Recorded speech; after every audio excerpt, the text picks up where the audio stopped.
Hey everyone, welcome to a segment of 4GQTV's coverage of Metrocon 2022. In just a few moments, you will get to hear us interview the owners of cars that were on display. The custom wraps are themed, shiny, and to be honest, you may just want to catch them all. From beautiful rims to detailed wraps and a few even signed by celebrity voice actors, this was one of the many highlights for 2022's show. But first, please be sure to like and subscribe if you enjoy the content and tell your friends.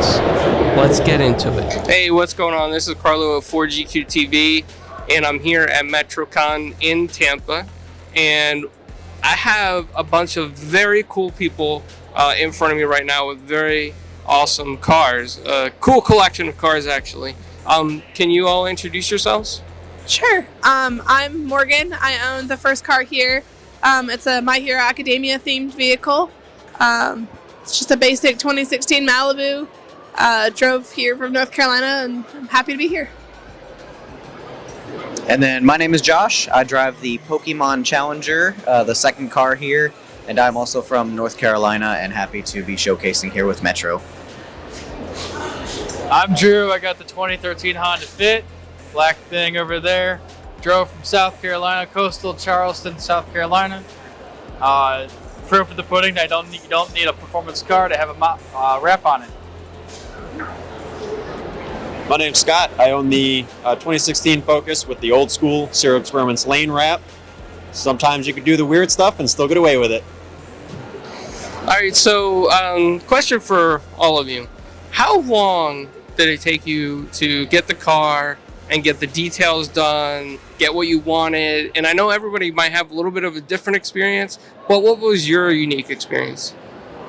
For my experience, I went through 3 designers, so it was a 2-year process. For the last designer that I used that finally got the wrap done right where it looks now, it was about 6 months. It was about 3 months of design and 3 months waiting for the wrap shop to get me in on a wait list. But it really depends on what you're looking to get done.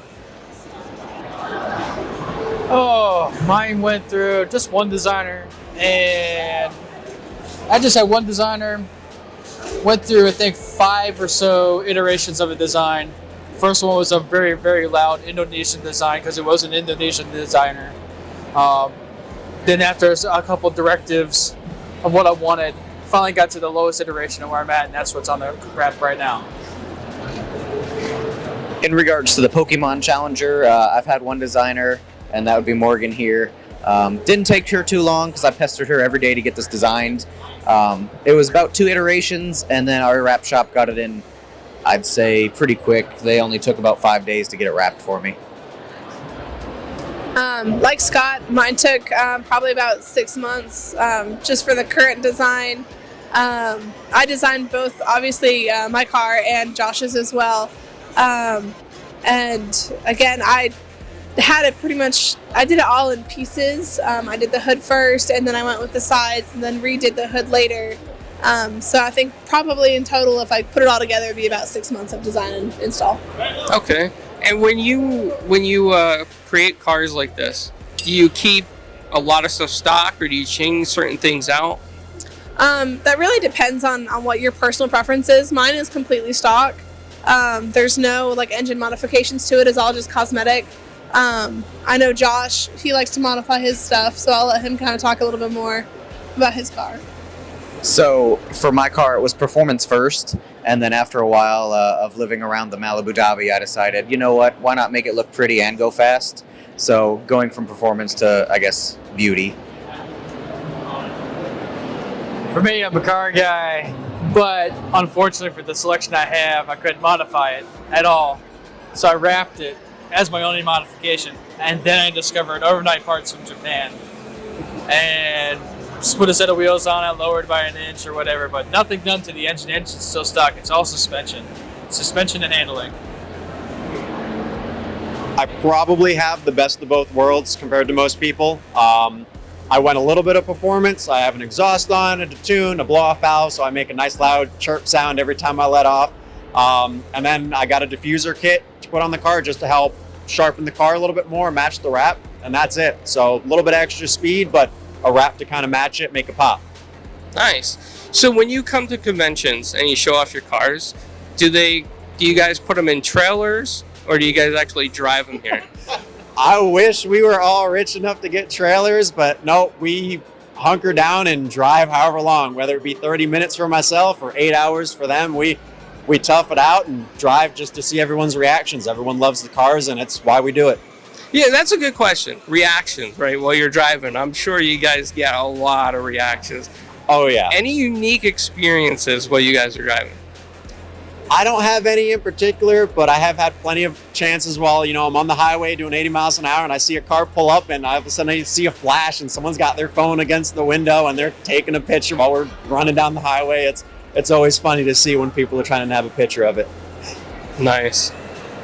Well, I struggle with, I only got like 110 horsepower, so when I'm going at speed, I kind of want to stay at that speed, and unfortunately with the wrap, you're going to have people start pacing you and pulling alongside of you and not allowing you. You're coming up on a semi-truck and need to pass, they're just rolling right with you. That's the only negative experience with it. Everything else is completely positive. Everyone's just like, oh man, look at that, look at that, look at that, look at that. That kind of stuff. It's great to see people's reactions. I love the disgusted reactions. That's what gives me life. Absolutely love that. Driving around town and coming down to Florida, I would say once we hit Florida, nobody here, I guess, sees an Itasha often. So it's like mind-blowing. Everybody's got phones out. Everybody's looking.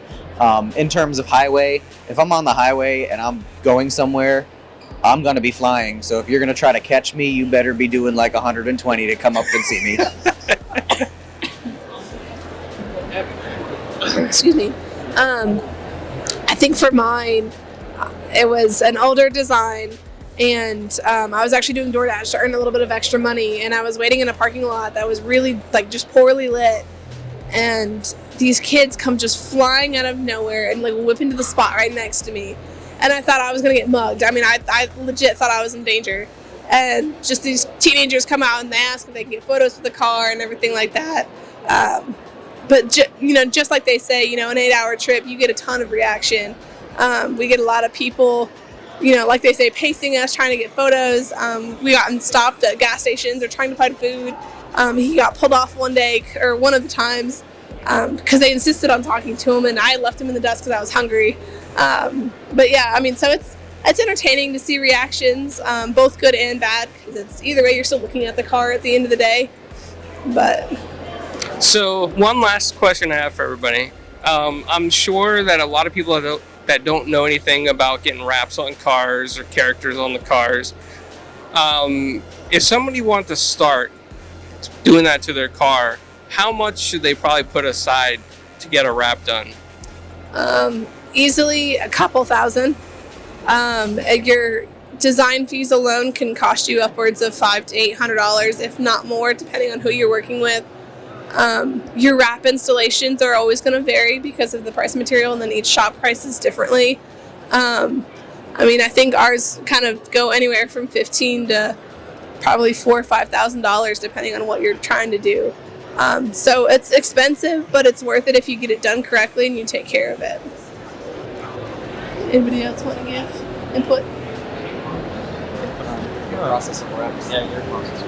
So in my case, I was extremely picky with what I ended up getting on the car. I went through 3 designers. Each was $500 a piece, and I knew what I wanted, and the designers couldn't pull it off. So if you know what you want, hold to it. I would say if it doesn't work out with a designer, try to ask for a partial refund or try to work with them. But make sure to kind of look for a designer that can make what you're looking for. There's a lot of styles out there. I made the mistake of going with designers that didn't really do the style I was looking for, and I wanted to see if they could work with it. And they couldn't do the style I was looking for, so it didn't work out. But take your time and kind of know you're going to spend a little bit of money on it. I spent $1,500 total for 3 designers, and then I spent $4,000 getting the car wrapped. So I'm in a lot deeper than most, but I took my time and I knew what I wanted. So I'm happy with it, but be prepared. Now, mine is the opposite of that. I'm not a designer. Didn't go through 4 different designers. I didn't do any of that kind of stuff. One designer. The design process was the cheapest part of the whole process. Maybe $600 for the sides and $200 for the hood. $800 total for designing and the wrap and install.